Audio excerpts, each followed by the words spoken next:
Dawn broke over Samar on October 25, 1944, in shades of grey and pale gold.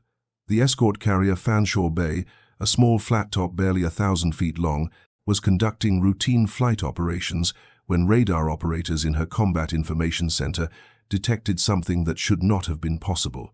At a distance of more than 30,000 yards, roughly 17 miles, the scope showed not one or two contacts, but multiple large ships. Many large ships. The bearing was west-southwest, emerging from the San Bernardino Strait in a formation so tight it created almost a solid blip on the radar screen. The radar man rubbed his eyes and checked his instruments. There was no malfunction. What he was seeing was the main battle fleet of the Imperial Japanese Navy, approximately 30 minutes from visual range. 5 battleships, including the Yamato and Musashi, the largest warships ever constructed, 12 cruisers, numerous destroyers, perhaps 70,000 tons of steel and firepower bearing down on task unit, 77.4.3, a force composed of 6 escort carriers, 3 destroyers, and 4 destroyer escorts, totaling perhaps 20,000 tons and crewed by barely 2,000 sailors. If you are enjoying this deep dive into the story, hit the subscribe button and let us know in the comments from where in the world you are watching from today. The disparity was not merely one of size. The Japanese battleships carried 18-inch guns that could hurl armor-piercing shells weighing nearly a ton across distances beyond 30,000 yards. The American destroyer escort Howell, one of the 3 destroyers in the American force, carried 5-inch guns with an effective range against capital ships of perhaps 18,000 yards. The mathematics of this encounter were as brutal as any equation in warfare could be. The American ships carried a crew that would soon demonstrate that mathematics, while describing physical reality, does not account for human courage or the unexpected ways desperation can transform the outcome of battle. By 1944, destroyer escorts were often dismissed by both Allied and enemy navies as minor warships. The American Navy had constructed them as escorts for convoys, not as combatants against major fleet units. At 1,050 tons displacement, with a crew of 115 sailors and officers, the destroyer escort was designed for speed and maneuverability, not heavy firepower. The Howell and her sister ships, the Heermann and the Johnston, represented the cutting edge of destroyer escort technology, but they remained fundamentally light vessels.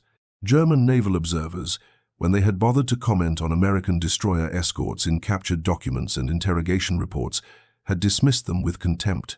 The Kriegsmarine Technical Assessment from early 1944 called them undersized, underpowered, and tactically irrelevant. German destroyers were traditionally larger, more heavily armed, and operated as fleet units designed to support battleships. The idea that such small American vessels might ever challenge German battleships seemed absurd. They were correct. It would have been absurd, but what was about to occur over the next 90 minutes would not involve German ships at all. It would involve Americans in impossibly small vessels, charging directly into the guns of the Japanese fleet, and in doing so, they would demonstrate something that transcended tactical calculation. The American force had been designated Task Unit 77.4.3, part of the larger Task Group 77.4, commanded by Rear Admiral Clifton Sprague. The designation reflected the organizational complexity of the naval war in the Pacific, where fleet organizations were divided and subdivided into increasingly smaller units. Sprague commanded the so-called Taffy 3, a designation that reflected another layer of organization. 3 escort carrier groups, Taffy 1, 2, and 3, floated in 3 separate positions off the eastern coast of Samar Island. Taffy 3 was the northernmost of these groups. The escort carriers were themselves remarkable vessels in their own right. Built on merchant ship hulls as temporary expedients, they carried a flight deck that was barely 100 feet long in some cases, compared to the nearly 900 feet of a full-size fleet carrier like the Essex. The Fanshawe Bay displaced only 10,000 tons, less than 1/4 the displacement of a heavy cruiser. She could make 20 knots in calm seas, perhaps 17 in heavy weather. Her air group consisted of approximately 28 Wildcat fighters and 12 Avenger torpedo bombers. Together, all 6 escort carriers in Taffy 3 could operate perhaps 150 aircraft at maximum capacity, though by October 1944, losses and battle damage often meant actual operational strength was considerably less. The destroyers and destroyer escorts in the force represented the heavy combat power available to Admiral Sprague. The three destroyers, Howell, Heermann, and Johnston, were modern enough but were designed as flotilla leaders and required substantial support from larger fleet units.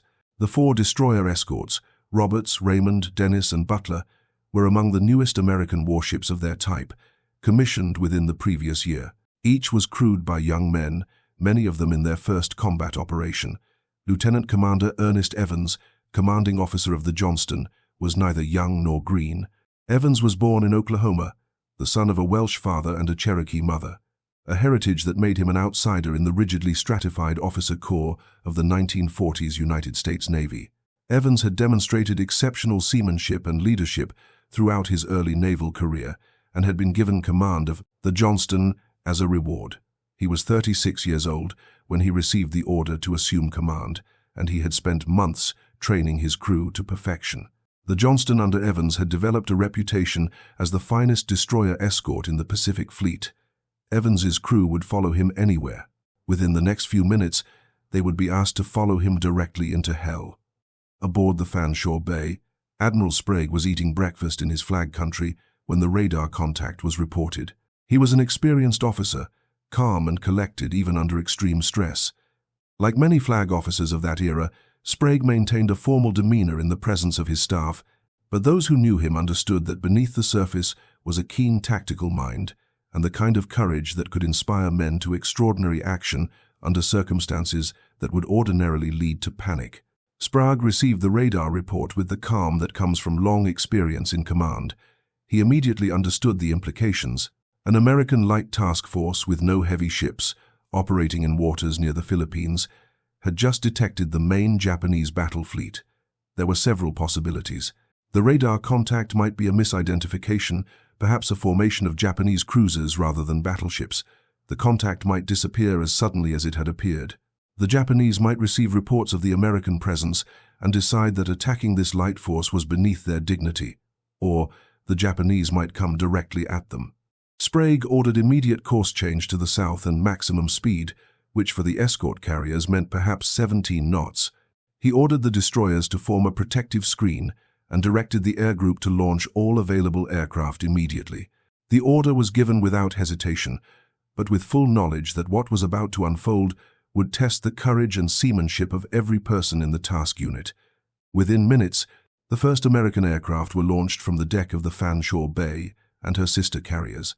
Young pilots, many of them with no combat experience, were sent aloft in Wildcat fighters and Avenger torpedo bombers to attack the most powerful battleships in the world.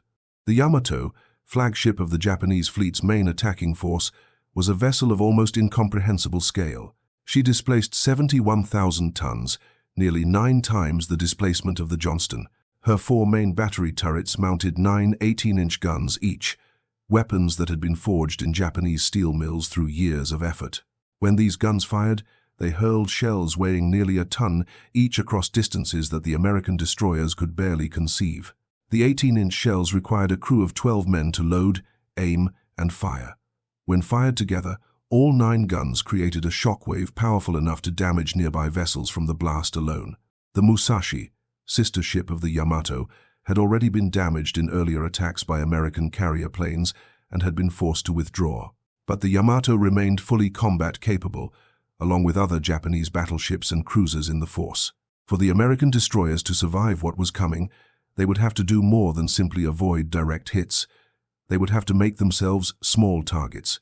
They would have to demonstrate tactics and seamanship that the Japanese fleet had not anticipated, and they would have to accept casualties as the price of their continued existence. Lieutenant Commander Ernest Evans received the order to attack at approximately 6:54 in the morning.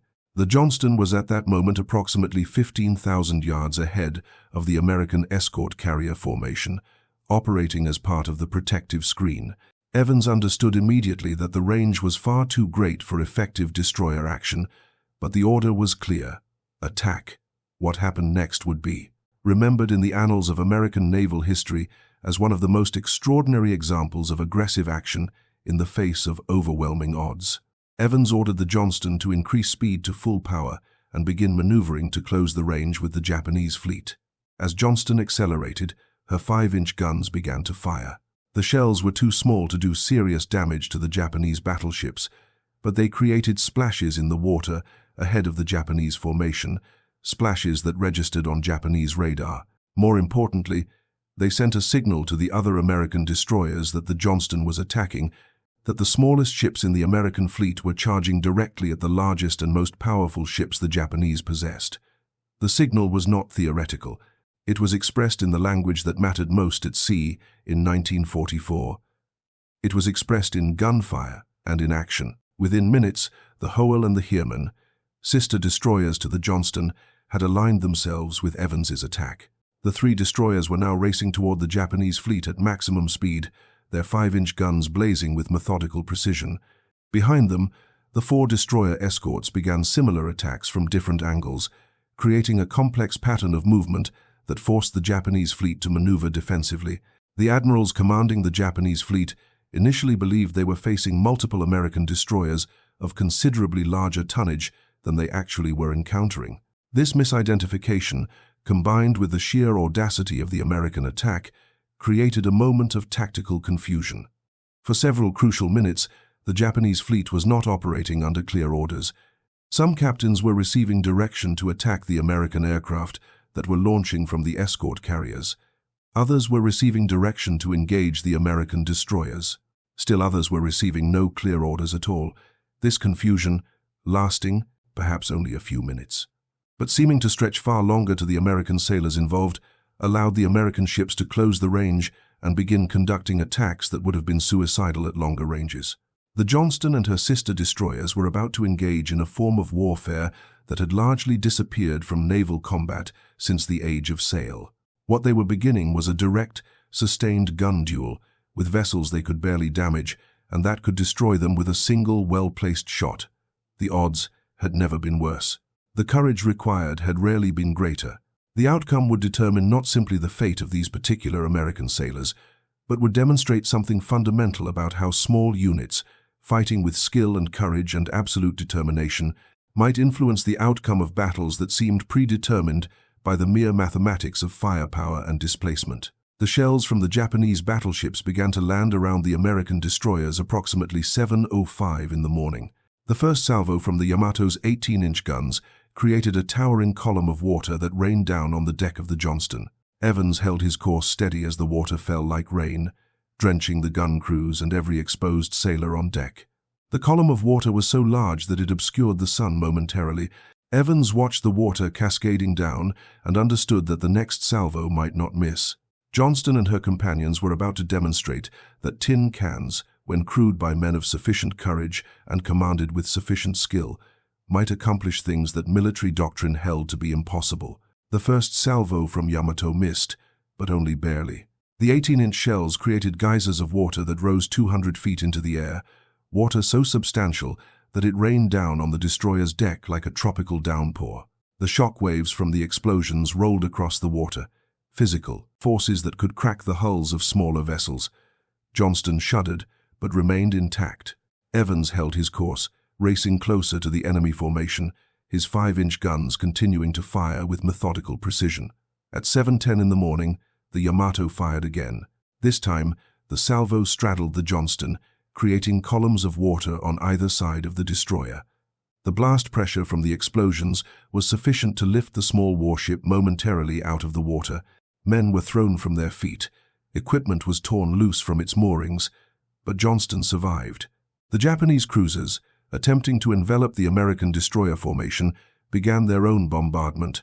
The Kumano, a heavy cruiser displacing 13,000 tons, opened fire with her 8-inch guns.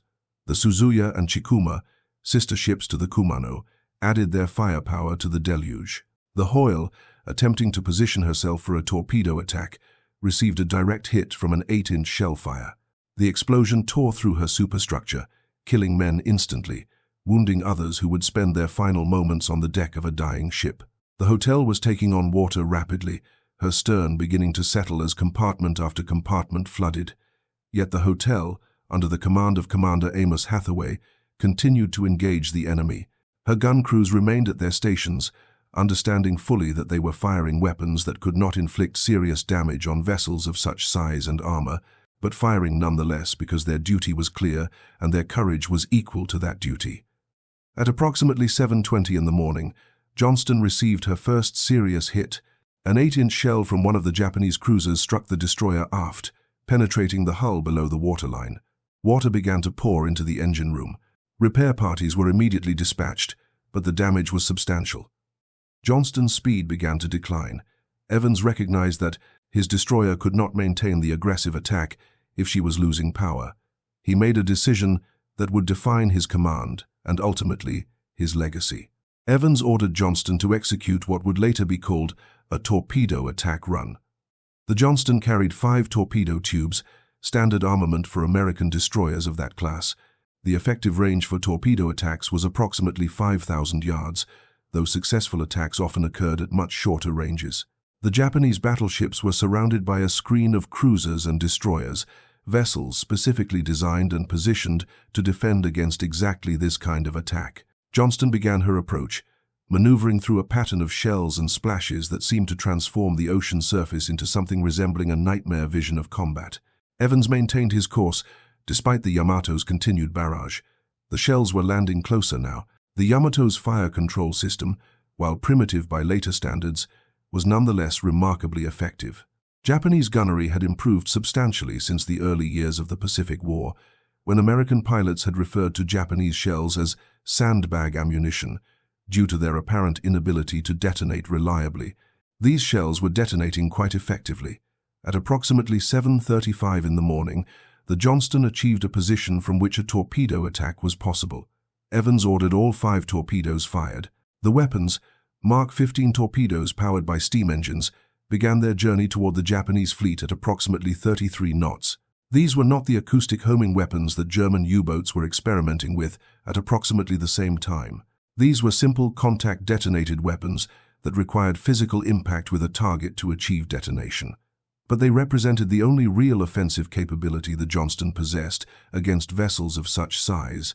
At least one of Johnston's torpedoes found its target.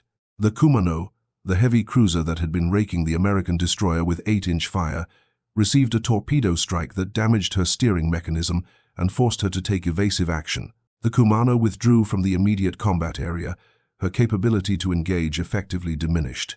The strike was not fatal, but it was real, and it demonstrated that even small American vessels, with sufficient courage and luck, could inflict meaningful damage on the Japanese fleet. The other destroyers and destroyer escorts were executing similar attacks from multiple angles. The Heermann, under the command of Commander Amos Hathaway, was maneuvering desperately, her gun crews working with exhausted intensity. The destroyer escort Samuel B. Roberts, under the command of Lieutenant Commander Robert Copeland, was attacking with a fury that seemed almost suicidal. The Roberts was the smallest warship engaging the Japanese battleships, her guns even lighter than those of the destroyers. Yet Copeland drove his ship forward, his crew standing to their battle stations, despite the absolute certainty that if a Japanese battleship fired a direct hit, the small ship would cease to exist as a functional vessel. Around 7:40 in the morning, the tactical situation began to shift in a manner that would later be analyzed and debated by naval historians for decades. The American destroyer and destroyer escort attacks, while causing only limited physical damage to the massive Japanese battleships, were creating a tactical problem for Admiral Kurita, commanding the Japanese fleet.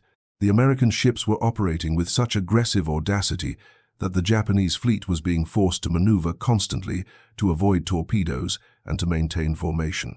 This maneuver requirement was slowing the fleet's advance. More significantly, the presence of American aircraft from the escort carriers, attacking repeatedly despite their limited defensive armament and light ordnance load, was creating the impression of much greater American strength than actually existed.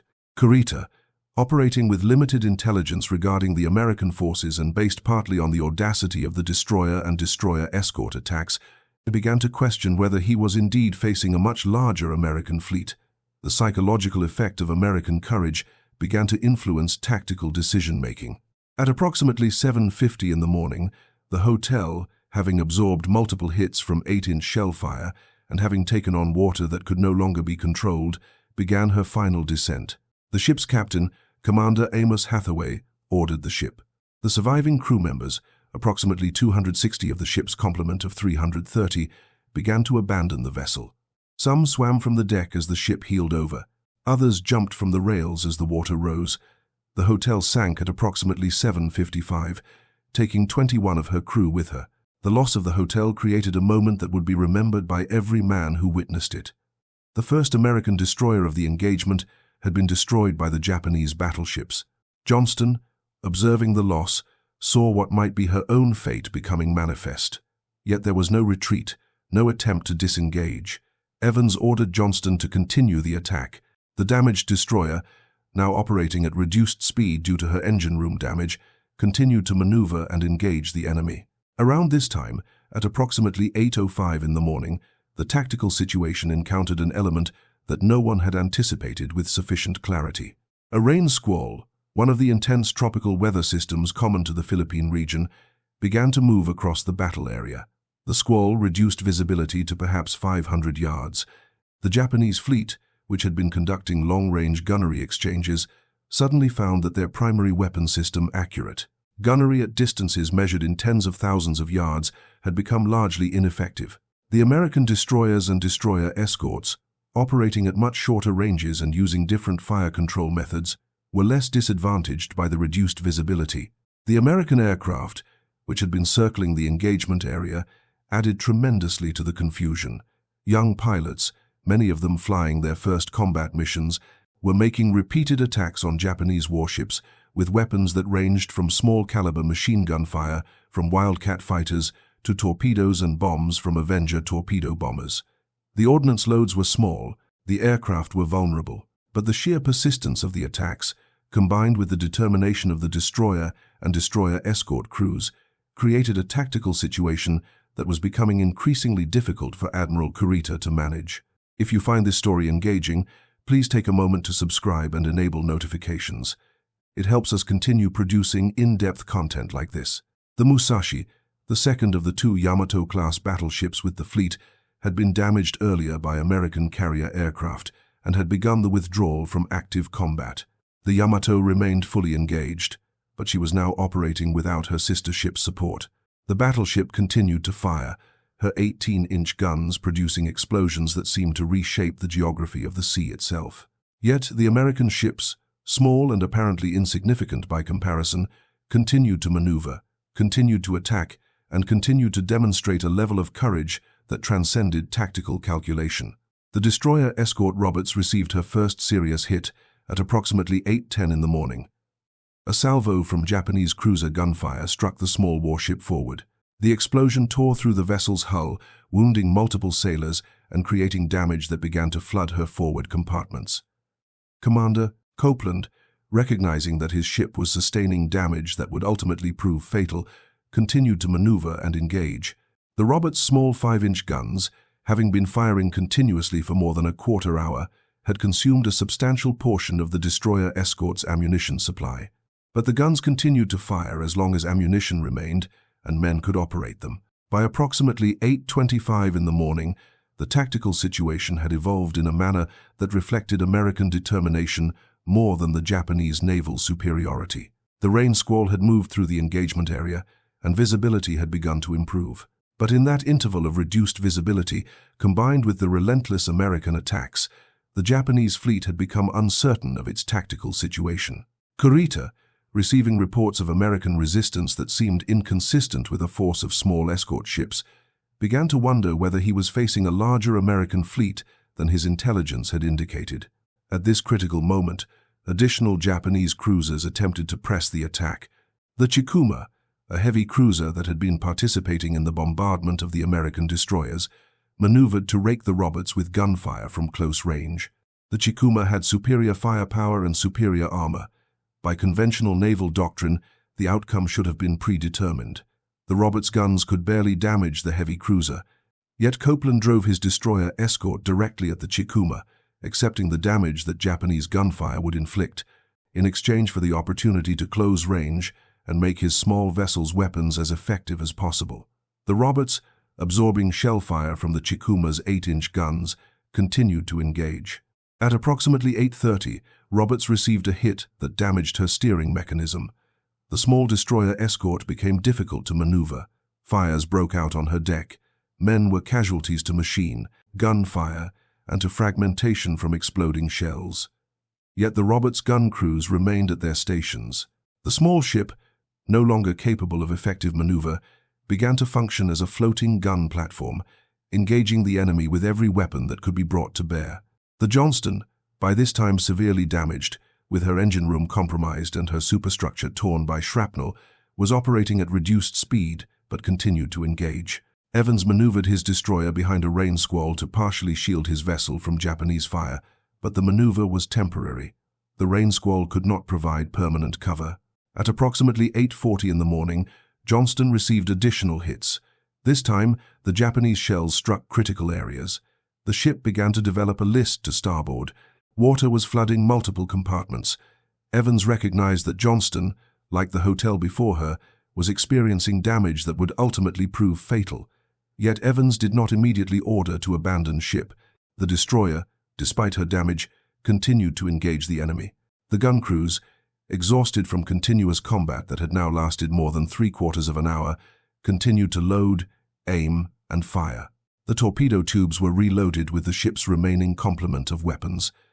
At approximately 8:50, Evans ordered the final torpedo attack. Johnston's remaining torpedoes were fired toward the Japanese fleet, weapons that represented the last offensive action this damaged American destroyer would be capable of executing.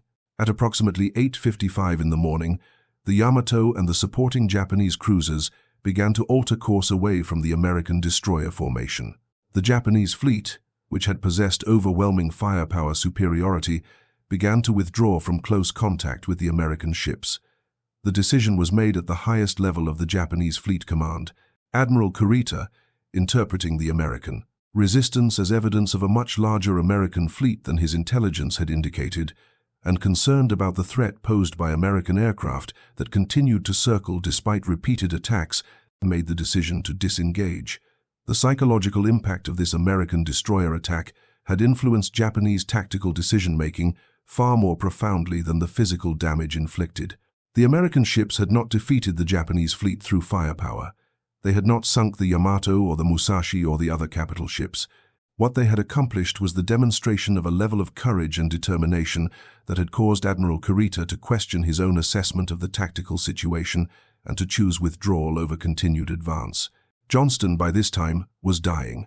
The fires that had broken out on her deck had spread to multiple locations.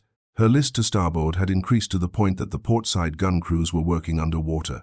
Evans, recognizing that his ship could no longer contribute to the battle, gave the order to abandon ship at approximately 9:05 in the morning. The surviving crew members, approximately 200 of the destroyer's original complement of 320, began to abandon the vessel. Evans himself remained aboard the Johnston initially, attempting to ensure that the crew evacuated safely and that damage control efforts were maximized.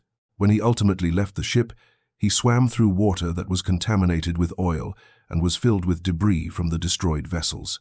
The Johnston sank at approximately 9:10 in the morning, approximately 2 hours and 15 minutes after the initial Japanese attack had begun.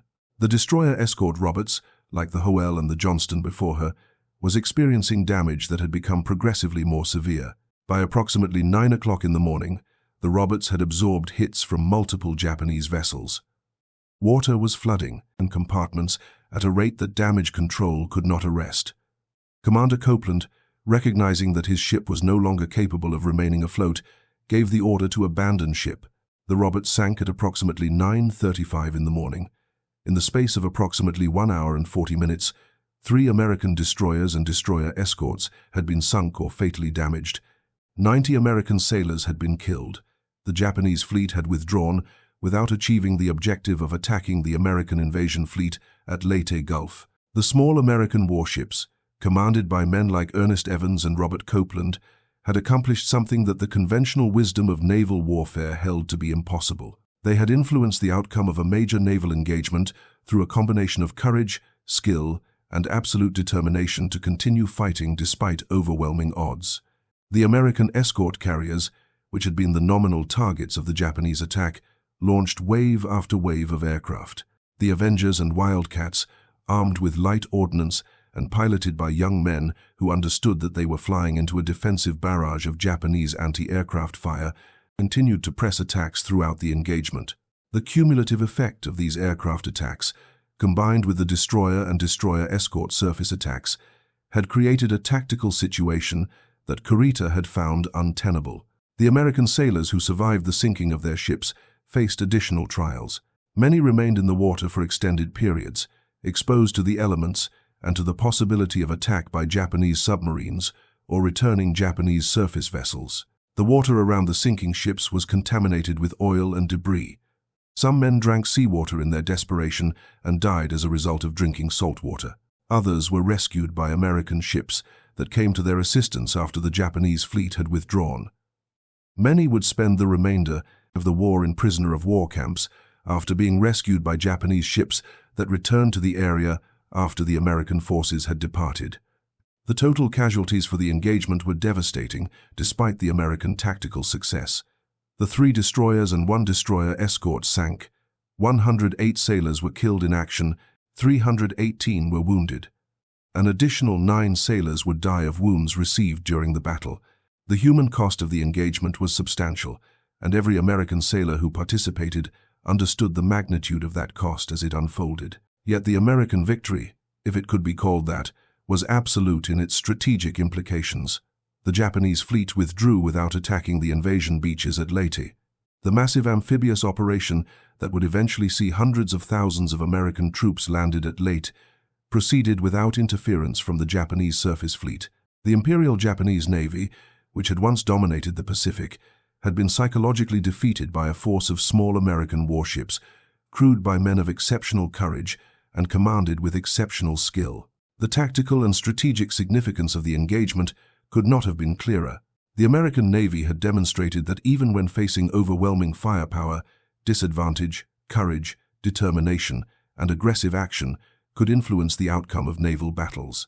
The Japanese Navy, despite possessing the most powerful battleships in the world, had been unable to complete its mission as a result of American destroyer and destroyer escort action, combined with the courage of American naval aviators. The engagement off Samar was not decided by gunfire exchanges or by the sophisticated fire control systems of the Japanese battleships.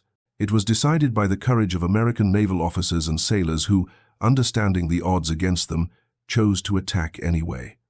Lieutenant Commander Ernest Evans would receive the Medal of Honor posthumously for his actions commanding Johnston. Commander Robert Copeland would receive the Navy Cross for his actions commanding the Roberts. The enlisted men who died in the frigid water and aboard sinking ships would receive no medals. Many of their names would eventually be inscribed on memorials scattered across America. Others would be remembered only by the men who served alongside them and witnessed their final moments.